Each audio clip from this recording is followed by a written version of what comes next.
This is the Prince's Highway. Its 2,000-kilometre length runs from Sydney to Port Augusta in South Australia.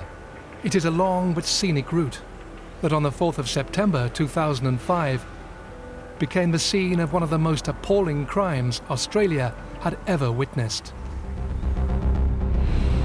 The actions of one man that night would destroy a family. I don't wish death on him because I want him to suffer. Where are the kids? They're in the water. Hey? A 3-month police investigation would point to the unthinkable. The facts at the time were a vehicle had left the roadway, travelled across the embankment, through a fence and into the dam. We set up lighting and we didn't find any marks, and that concerned me greatly. Detectives and the public were faced with a stark choice. Was it an accident or something worse? And I don't think after you listen to Farquharson you can come to too many other conclusions other than he killed his kids. On the evening of Father's Day, September 2005, a car was driving along this highway. Inside were a father and his 3 sons. Suddenly, it veered off the road and into a dam. The aftermath of that tragic event would stun the nation and leave the family devastated. When you lose a child, let alone 3, you die yourself. I found that I died with my children and I haven't had a life since. It's really affected my life greatly. Hugely. And it's destroyed her. Totally. It's the cruelest thing to have to live with. Knowing that you were this person 10 years ago. You're a totally different person.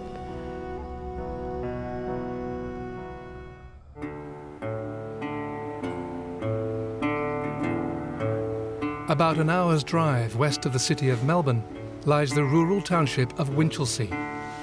With a population of around 1,500, the peaceful community would, in 2005, be thrust unwillingly into the media spotlight. I think Winchelsea's an interesting place. It's your typical semi-rural, rural community. It's a place where people tend to be born there and stay there, and they go to school there, they marry people that they know from the local area, and they tend to live in the area where they were born and not move far away. Cindy Gambino had known Robert Farquharson since they were teenagers. After her previous boyfriend was tragically killed, what started as a friendship developed into a romance, with Cindy initially attracted to the well-liked Robbie Farquharson. It was an attraction that wouldn't last. Cindy and Robert met when she was a youngster. Robert was a local lad that she knew from around the traps. Everybody knew little Robbie Farquharson. And he was one of those guys in the group. He was not seen as a particular love interest on Cindy's part. There was no real physical attraction there. And that's how I knew I'd settled for second best. But there was security there.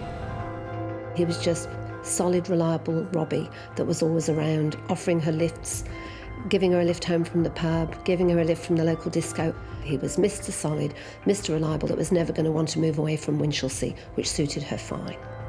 There's the belly here. I fell pregnant 6 months into the relationship, and that's when things started going downhill. The belly. The baby. And Rob was like a big mummy's boy. He'd stayed at home a lot longer than his friends.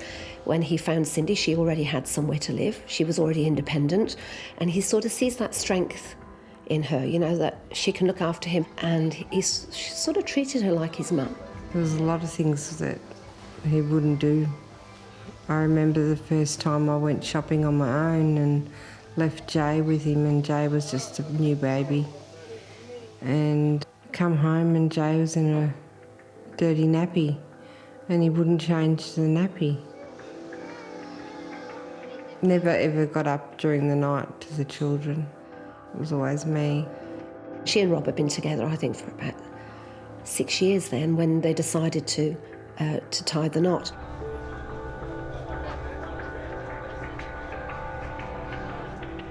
Even on her wedding day, when people were fussing around her saying, you know, smile, this is fantastic, this is such a big day for you, she was having second thoughts.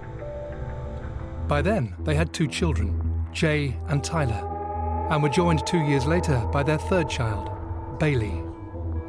Even in the early stages of the marriage, flaws in Robert's character were beginning to emerge. I think he was dissatisfied with his life. I think he was resentful that he had to go to work, he had to get a second job. But I think he was quietly angry with Cindy too, because she was a very strong woman, and it was that strength that he resented. The financial pressure that Farquharson found himself under inevitably took its toll on family life. He was actually very angry, and he would rile the kids, he would rouse the kids up. It was passive-aggressive behaviour where he would wind them up to the point that Jay, the older one, would sit and cry. He would do that until they burst into tears, and then the little boy would go in his room and slam the door. He would stir them up till they got to a point where they were so angry with him that they had no respect for him whatsoever. That's actually sadistic, and it's quite cruel. He sort of was wearing his own anger out, projecting his own anger onto everyone around him. With Robert increasingly disenchanted with his job and family life, his marriage to Cindy began to disintegrate. In May 2004, Cindy met single father Stephen Mools, a local contractor who was working on their property. Stephen himself had only recently come out of a traumatic breakup, and he now found himself in the middle of another one. Cindy and Robert's relationship was sinking. When Stephen came on the scene, I think he became a bit of a confidant, where she would say, you know, I'm not really that happy, what do you think? And he didn't really want to get involved in that. And she made it very clear that, you know, she thought something of me. I said, well, I'm sorry, but you're married, and I've just come out of a very ugly relationship. It's just not happening. Eventually, I became aware that they were separating. Rob would come around to my house nearly every night, and I was trying to counsel him. I guess as a single dad of 2 boys himself, doing it hard for Stephen, it was very frustrating and irritating to watch Robert grizzling and moaning and doing nothing to move forward. After, it was a good couple of months, I got to the point where I went, you know what? You're an idiot. You don't want your wife back. Stephen actually had quite a scene with him where Stephen was saying, you know, pull your socks up. You're not a father. You're not even being a father. You know, you're being a big baby. Grow up and act like a father. I'm not trying to take your place. I don't want to be you. I've got my own children. But if you want to be a father, start behaving like one. So it was quite a sort of toxic triangle that he really didn't want to be involved in. Cindy asked Robert to leave their home in November 2004, sure that their marriage was over. He always said to me when we had a 3rd child, oh, this is going to wreck our marriage, and I couldn't work out why a 3rd child would wreck our marriage. And it wasn't the 3rd child that wrecked our marriage, it was him. All I wanted to do was be married and have children, but I just married the wrong person. While she began a new chapter in her life, Robert struggled to cope with the breakdown of the relationship. He was saying that they'd separated, but it was a mutual thing, that they had separated on good terms and that he was moving on in his life. That wasn't actually true at all. That was completely untrue. He was very angry. He was stalking Cindy. He was always looking for where my car was and who I was with. It was not a nice feeling. Well, we'd see his car go past overnight, and then he'd obviously go around the block, and then all of a sudden we'd see it again and be like, what is this guy doing? It was behaviour that was consistent with someone who had obsessive, maybe even possessive thoughts. And I remember I used to say to Cindy, you know, is he all together? There was a moment a few days before. It was a Wednesday night, and he rang me, and he wasn't doing very well. He was really depressed, and I spoke to Stephen's mother about it, and she said, just watch out. That pricked my ears up. But I thought he was suicidal, not homicidal. However increasingly bizarre and disturbing Robert's behaviour was becoming, it always seemed to be directed towards Cindy. And so, when Father's Day 2005 came round, there was never any suggestion that his children would be in any sort of danger. After I said goodbye to the kids and drove off, I didn't think that was going to be the last time I'd ever see my kids.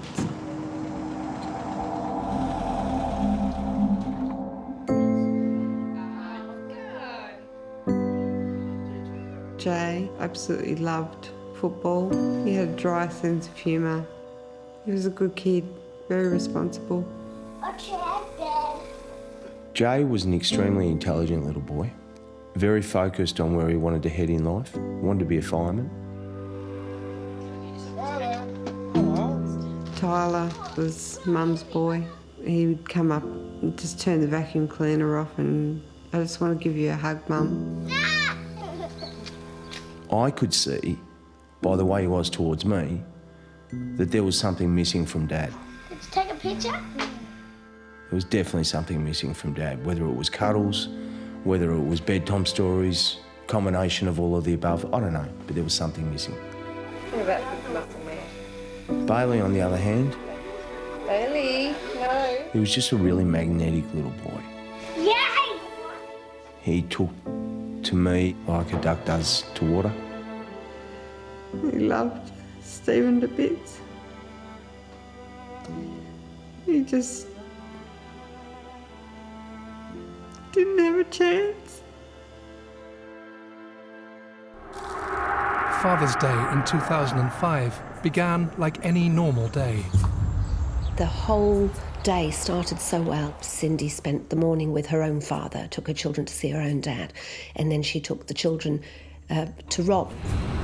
I'd had a photo of the three boys blown up for him for when he got home. She was making their beds, getting their school lunches ready, getting their bags and their uniforms ready for the next day, and the clock's ticking, and where are they? Next thing I hear a car pull up which sounded exactly like his car. I thought, oh, here they are now. And it was him. He lobbed on my doorstep and said, "I've killed the kids." So what do you mean, where are the kids? Why are you here? Why did you leave them? Where are they? Stephen was at his house, and she telephoned him straight away and said, "There's been an accident, the kids are in the water." None of it was making any sense. I got a phone call, and my cousin, Aaron, actually answered it. And he held the phone away from his ear and went, "I think it's Cindy, Steve," and she's screaming. Handed me the phone. I held the phone and she's screaming, "The kids are in the water, the kids are in the water." I'm going, "What kids?" Cindy jumped in her car with Robert and headed out into the night, still unaware of exactly what had happened to her three children. The only thing she could determine was that Robert's car had crashed into a dam on the outskirts of town. While Robert had escaped the vehicle, her three sons were trapped inside. Unbeknownst to her, the car had, by that point, already been underwater for almost 30 minutes.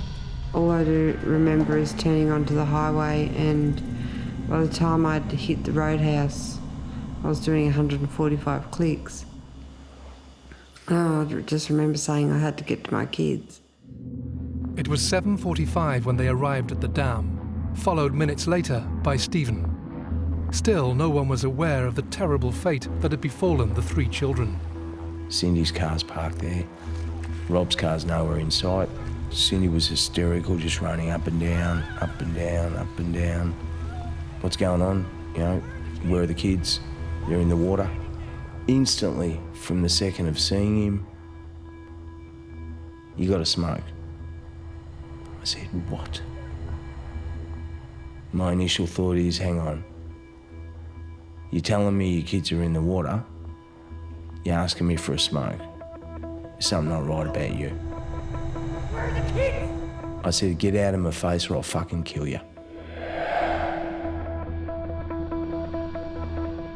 I jumped in the water and I'm trying all these different spots and, yeah, obviously to no avail. We wouldn't be sitting here today.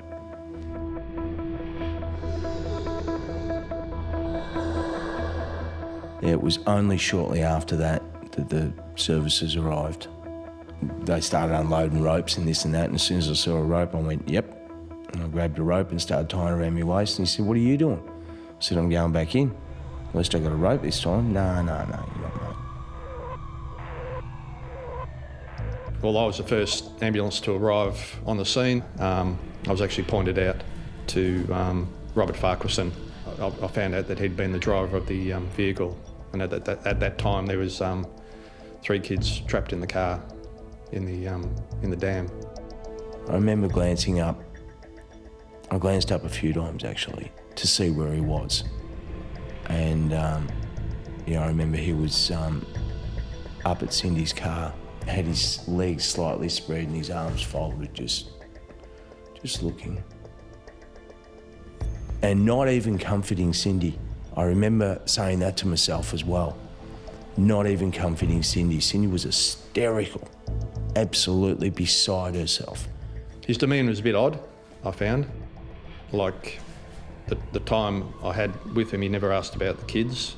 He said he'd been driving along Princess Highway. He had this coughing fit, which caused him to black out and career across the road and go into the dam. During the questioning, he turned around and said, no, I had a coughing fit. Now, at that stage, it got every alarm bell that I had going.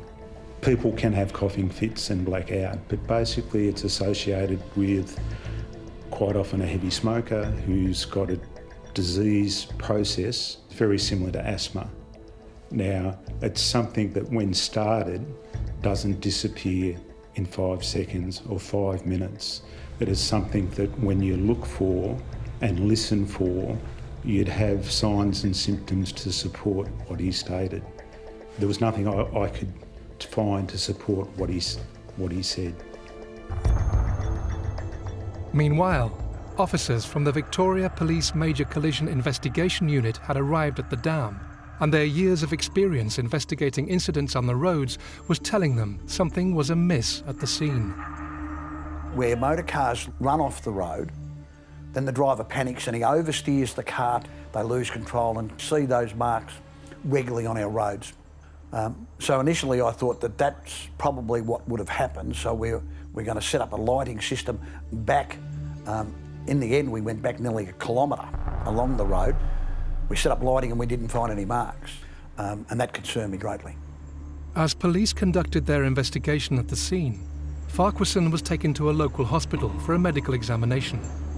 Shortly afterwards, he was joined there by detectives determined to find out what had happened from the sole witness to the incident. I expected to see someone pretty bedraggled and scared and upset, but he was fairly calm. At that stage, I cautioned him. He sort of acknowledged that, and then he just went on. He told a story about how he turned on the heater, and the heater had started to make him want to cough. And he started to cough, and the next thing he realised, he'd crashed his car.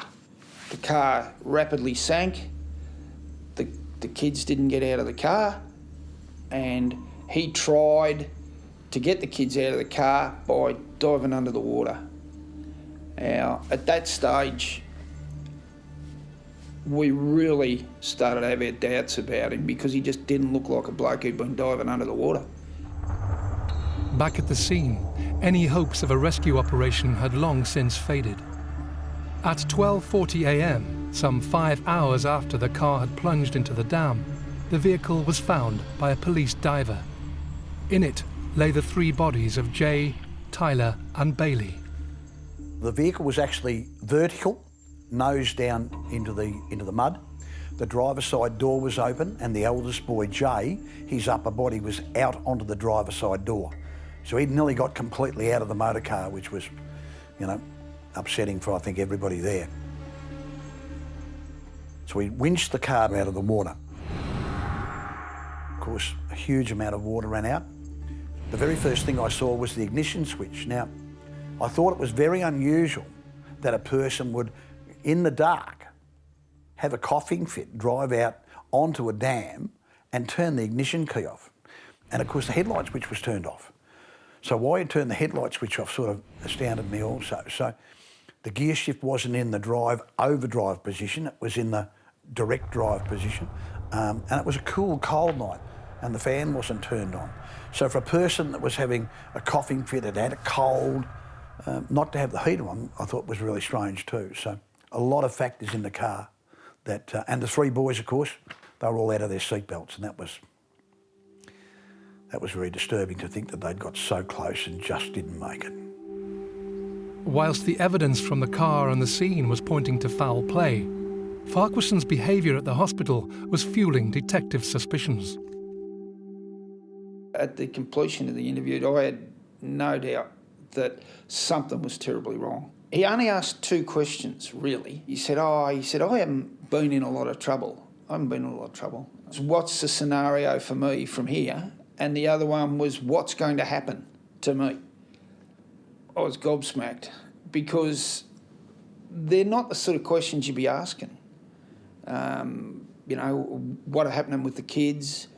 You know, they sort of cling on to hope and stuff like that, and they say, is there any chance that one of them might be all right? But he never did. By now, Cindy had been taken to hospital in Winchelsea, suffering from severe shock. The grim task of identifying her children fell to Stephen. Jay was in a body bag on the ground, and I had a little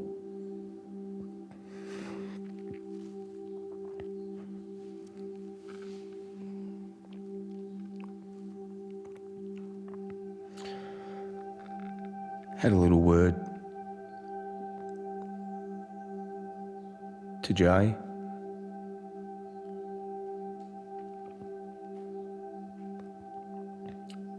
Said a prayer.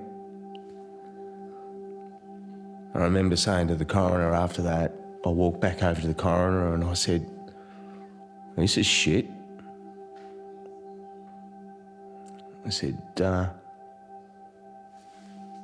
he said, yeah, this, you know, all the 30 odd years or something that I've been doing this job, I've never ever seen or been to anything as bad.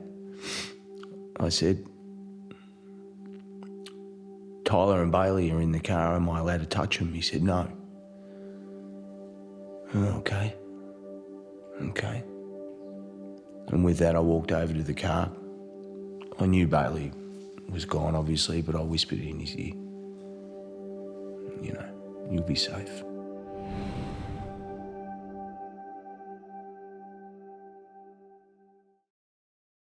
I left the hospital and had a quick conversation with Jeff Exton. I said to him, something's dreadfully wrong here. And before I could more or less finish telling him what I thought was wrong with Mr. Farquharson, Jeff had said to me, he said, it's no good down here. He said, if he's saying that's what happened, that didn't happen.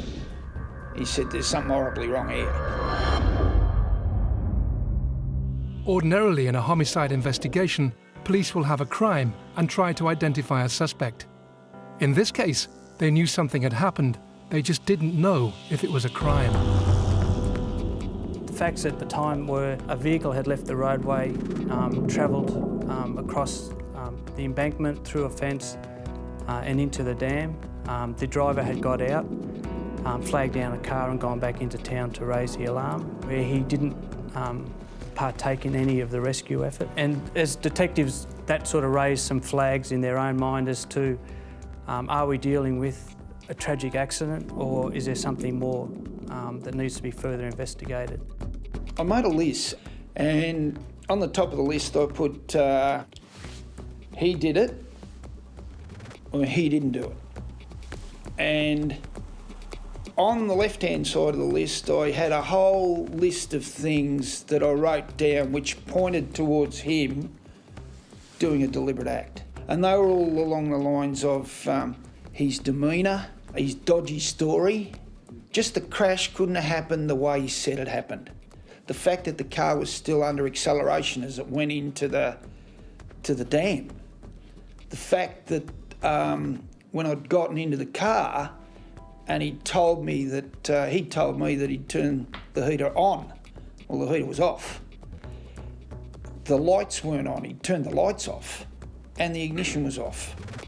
The way that he wanted to be taken back to confront Cindy and tell her himself that the kids had been killed. And then I started in the he didn't do it. And I was really hard pressed, and the only thing I could come up with on the he didn't do it side was, who could be this evil?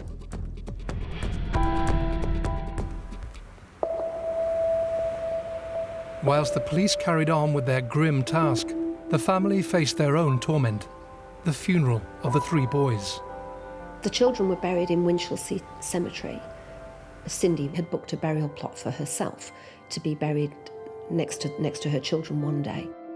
Unbeknown to Cindy, when they booked the burial plots, Robert had booked a burial plot for himself, next to the children and next to the wife that didn't want him anymore. It's the ultimate sick joke, I think, that he would be reunited with Cindy one way or the other. The true nature of Robert Farquharson was perfectly captured by a photographer at the funeral. There was a photograph of herself with Robert at the funeral, where they were clutching each other, they're propping each other up. With hindsight, that is sick too. Here she is being propped up by the man who's caused her all this pain. The following week saw Robert Farquharson interviewed by police, and he stuck to his story about a coughing fit causing him to black out. However, the evidence that was being fed back to detectives from the dam was telling a different story. There were at least 3 steering inputs to get that vehicle from the road to the dam. The first steering input is to turn off the roadway itself. They found no marks on the road to indicate a vehicle had lost control, no skid marks, scuff marks. The second steering input is to straighten the front tyres up again to follow a straight path. And then the third steering input is to miss the tree. It's veered to the right just before it went into the dam to avoid the tree that was there. If there was 3 steering inputs into the motor car and it's been accelerated across there, clearly Mr Farquharson's not having a coughing fit, clearly Mr Farquharson's not unconscious, and clearly he deliberately drove the motor car into the dam. As well as the forensic work being carried out, detectives were trying to determine if Farquharson's actions in the weeks and months leading up to Father's Day could reveal any clues as to what would happen that night. Found a focus for his anger, I think, in the material possessions, and the focus was on what he referred to as the shit car, that Cindy had even taken the best car and left him with the shit family car. And it seemed to him, though, that the division of the family finances was completely unfair. He was a known whinger, a known moaner, who said all sorts of outrageous things. So there were a few veiled threats to Cindy. I think Cindy, having lived with Rob all those years and listened to all that sort of stuff, thought it was just more of the same. She was concerned he was depressed, but she never dreamed for a moment that he was considering harming the children. And of course, she was completely unaware of the conversation that he'd had with Gregory King outside the fish and chip shop 3 months before. Greg parked his car and Farquharson pulled up next to him or near him in his own car, and they were just talking. He'd got this festering anger towards Cindy over driving around in the good car, as he called it. As he was talking to his friend Greg outside the fish and chip shop, Cindy pulled up in the good car. The essence of the conversation was that he was going to pay her back big time. Greg asked, what does he mean by that? He indicated that he would take away the most important things to her. And when Greg asked, what do you mean by that? Cindy was in the fish and chip shop with the kids, and Farquharson has nodded towards the fish and chip shop, indicating to Greg that he meant the kids. And Greg was horrified and said, for God's sake, Robbie, you don't even think things like that, let alone say them. Nobody thinks things like that. That's your own flesh and blood. But at the time, Greg just put it down to just Farquharson blowing off steam. And I guess knowing him as well as he did, probably thinking that, not that he would never ever do that sort of thing.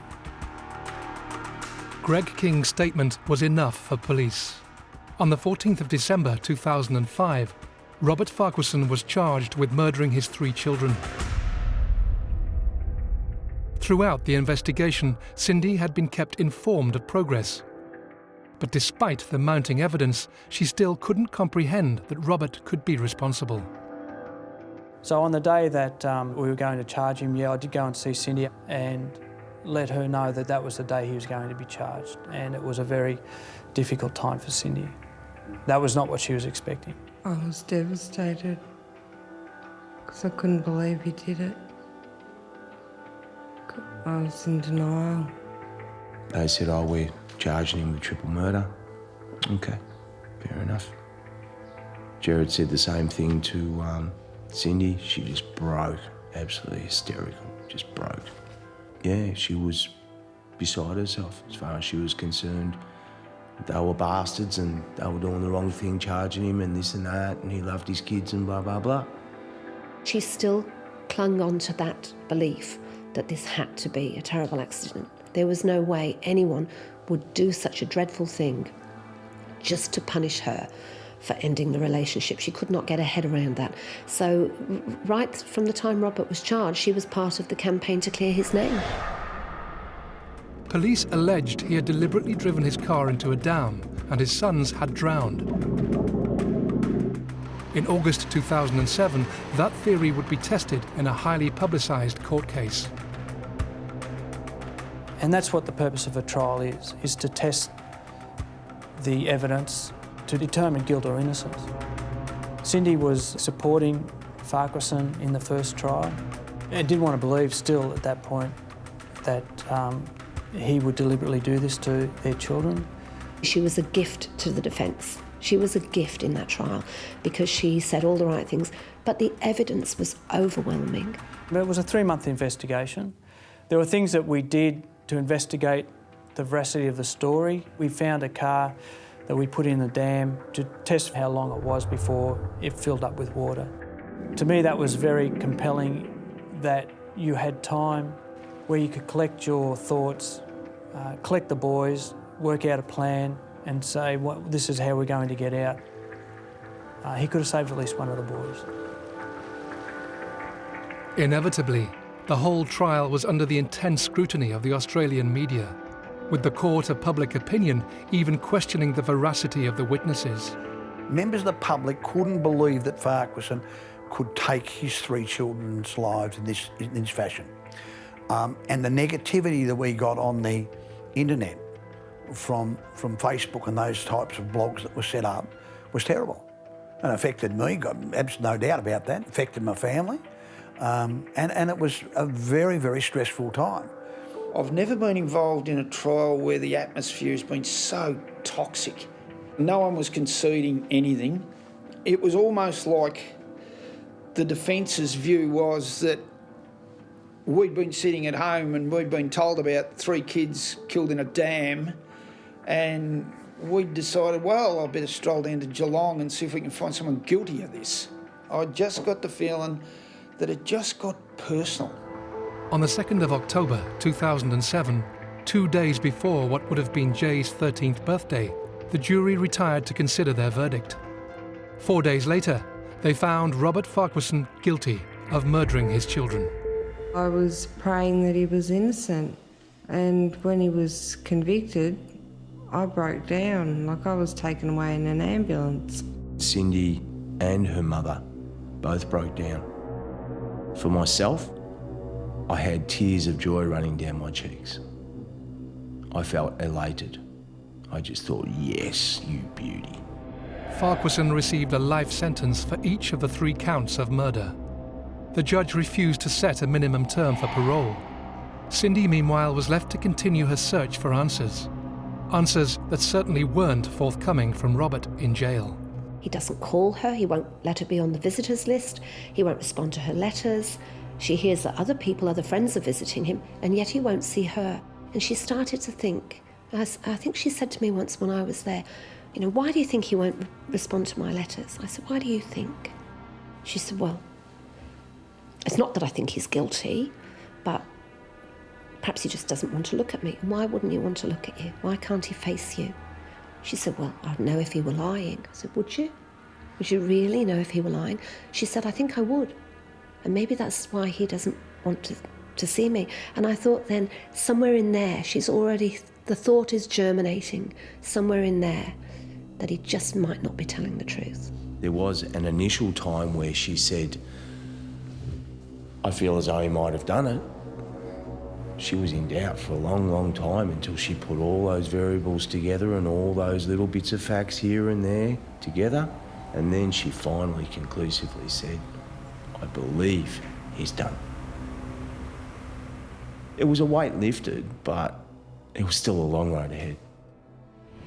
On the 17th of December 2009, it was announced that Robert Farquharson had successfully appealed his conviction.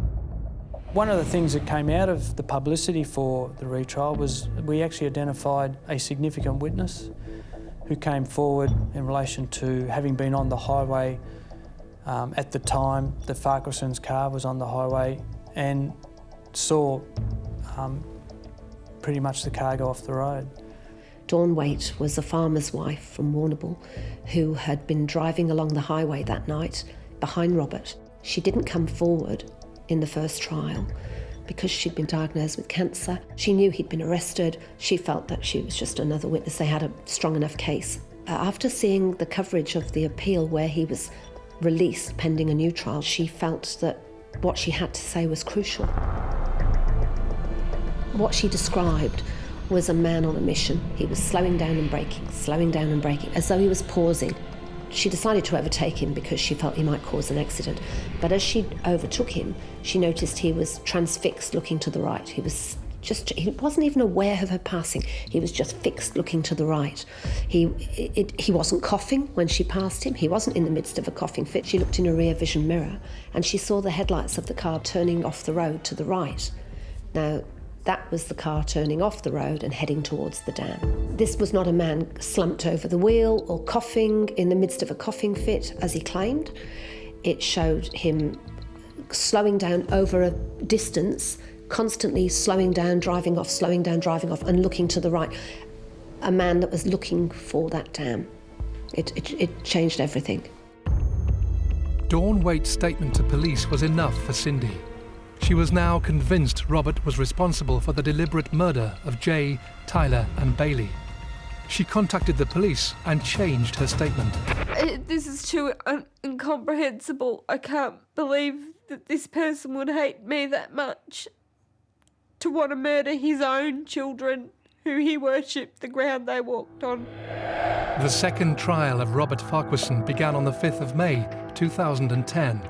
And for the second time in 3 years, he pleaded not guilty to 3 counts of murdering his sons. Tellingly, Cindy chose to give evidence against her ex-husband.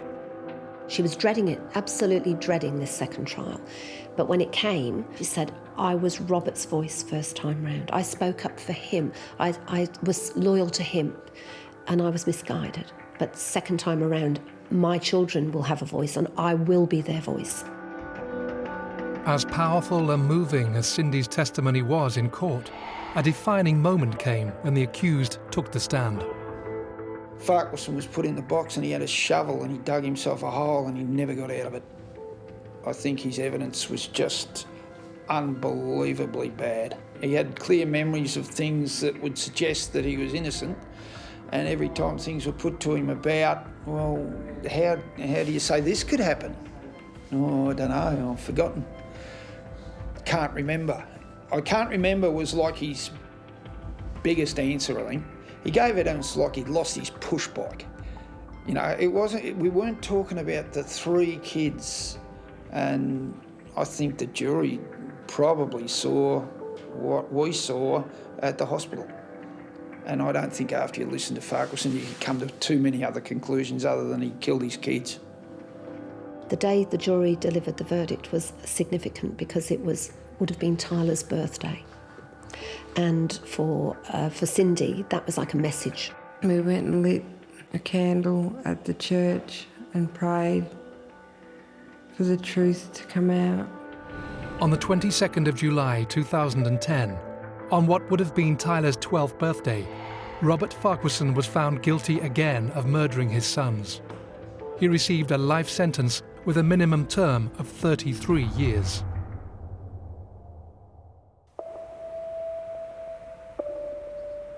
He's going to be 70-odd when he gets out. If he gets out. Why should he get out? They can't. They were put in a box. They can't get out. Ever. So why should he? There's no closure for me. It's always there. From the moment I wake up to the moment I go to bed. There's always birthdays, there's always anniversaries. What? Mummy do it? Hate him with a passion. I don't wish death on him because I want him to suffer. I hate him more. I hate what he's done to me. Turn around. Bailey, turn around. Wave to Mummy. I hate him.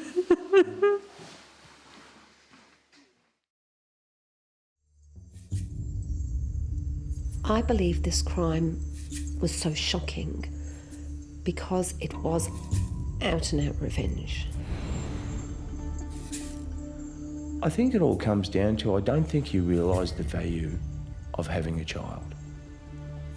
Consequently, there's 3 little boys gone. When two people separate, don't use the children as pawns because you might be that person's ex, but you're not your children's ex.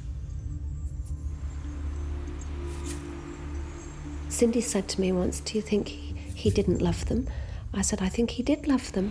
I think he hated you more.